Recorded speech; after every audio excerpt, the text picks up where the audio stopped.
There you go. Hi Year 4, so here's the smart that's linked to this week's Big Write, and you're going to writing an information text. So a little bit like last week, where you did an information leaflet.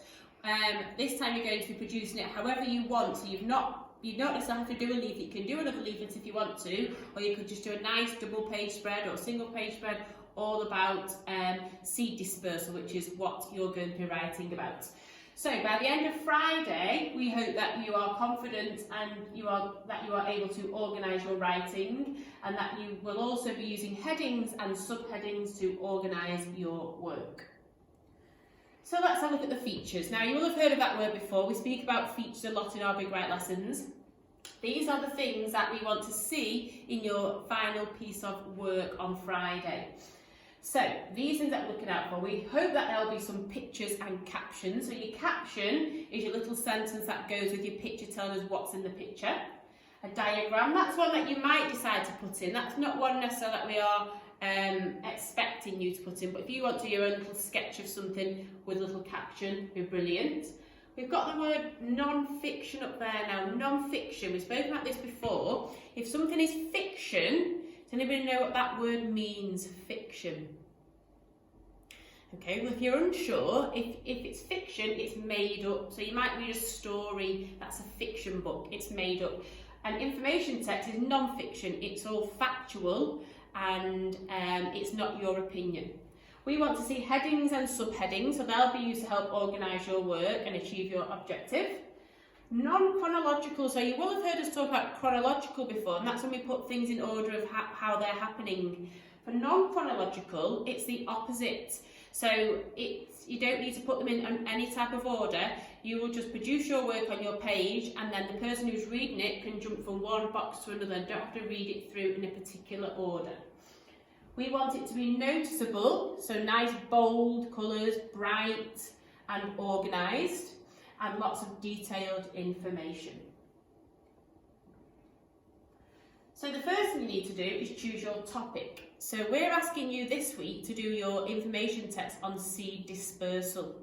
So that will be your science lesson as well, so it's all linking in together.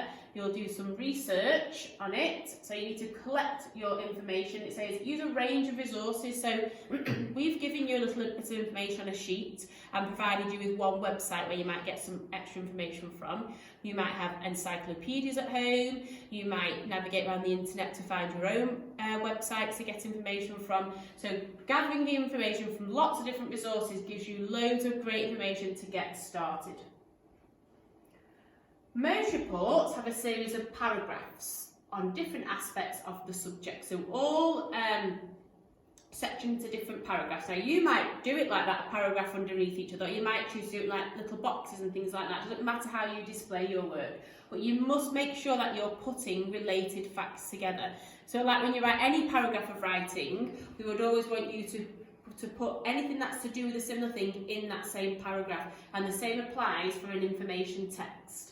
Make sure the first sentence in each paragraph gives the key idea, and then the other sentences add the detail. So, for example, seeds can be scattered by the wind. So this is your sheet that you will find on Firefly, and so here it says the first sentence in each paragraph gives the key idea. So you could have your heading as wind, and then the sentence underneath giving you the key idea could just be some seeds are scattered by wind, which I've just pulled from that sheet, and that could be my introduction little sentence. And then you would research them, more information to get more sentences down to add more detail about that way of seed dispersal. You also might want to put in some tables, pictures or diagrams, and bulleted lists add more information in a variety of ways. So just making it look to the reader really, really interesting. So they pick it up and they are interested in what they're looking at and interested enough to carry on reading the information text. Now this part here, pictures, one of the jobs we ask you to maybe do is go out in your garden or go for a little walk around the local area looking for the various ways of seed dispersal.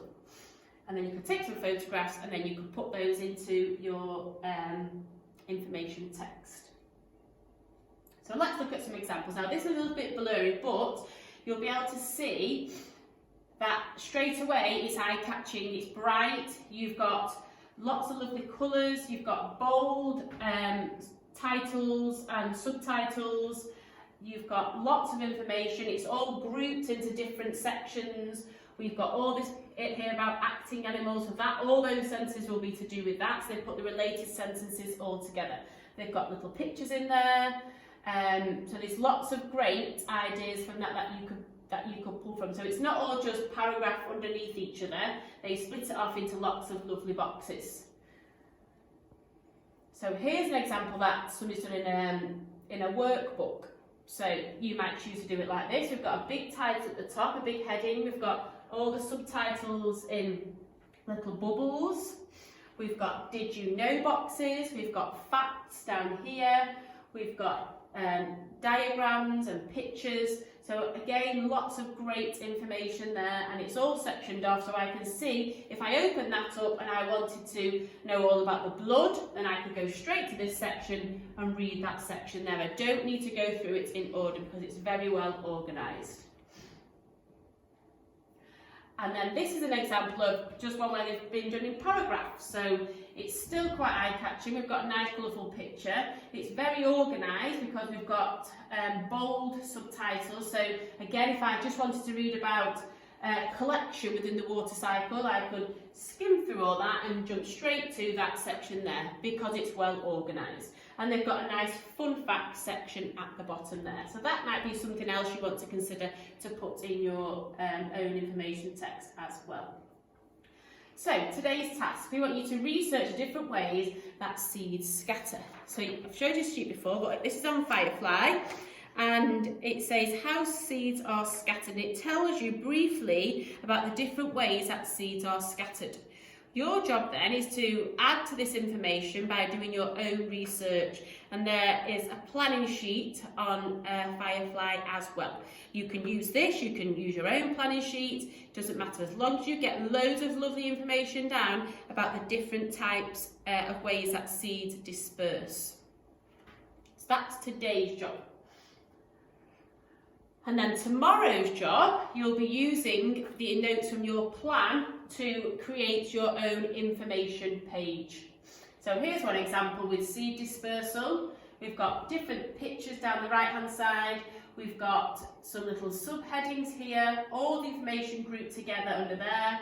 We've also got an introductory paragraph. So this little bit here tells us what it is that we're going to be reading about. So if you want to challenge yourself, rather than just doing the different ways that seeds disperse, you will see on the success criteria the Eureka point at the bottom, and that's to include your own version of an introductory paragraph or sentence somewhere on your information page. So things to think about. These have been pulled from the success criteria. So you want to include some subheadings. We want a range of facts. Definitely need punctuation to remember those capital letters and full stops. Attractive, eye-catching design, so nice and bold and bright and well organised. Pictures with captions. Remember, your caption is your little sentence underneath your picture. Now, if you can't get out to take photographs, or you don't manage to find any ways that seeds disperse outside, then just maybe see if you can just print them off the internet and just stick those on as well. So, once you have finished, so Friday, once you've done it, if you manage to get through it on Friday, then these are things that you need to do before you submit your work. Check that your headings and subheadings are clear. Do they stand out? Because if they don't, the person reading it won't know which part of your information text to jump to. Is it interesting? So have a read through it. Does it go on too long about some of the details and not enough about others? Okay. Reread your report as if you know nothing about your subject. So pretend you don't know anything about seed dispersal. Read through your information text, and do you feel like you've learned something by reading it? And finally, does it successfully put the information across? Okay, so lots and lots of things to think about there. Print off your success criteria of Firefly, and if you keep looking at that, then hopefully include all those points, and hopefully then everything will be included that we want in your information text. Good luck.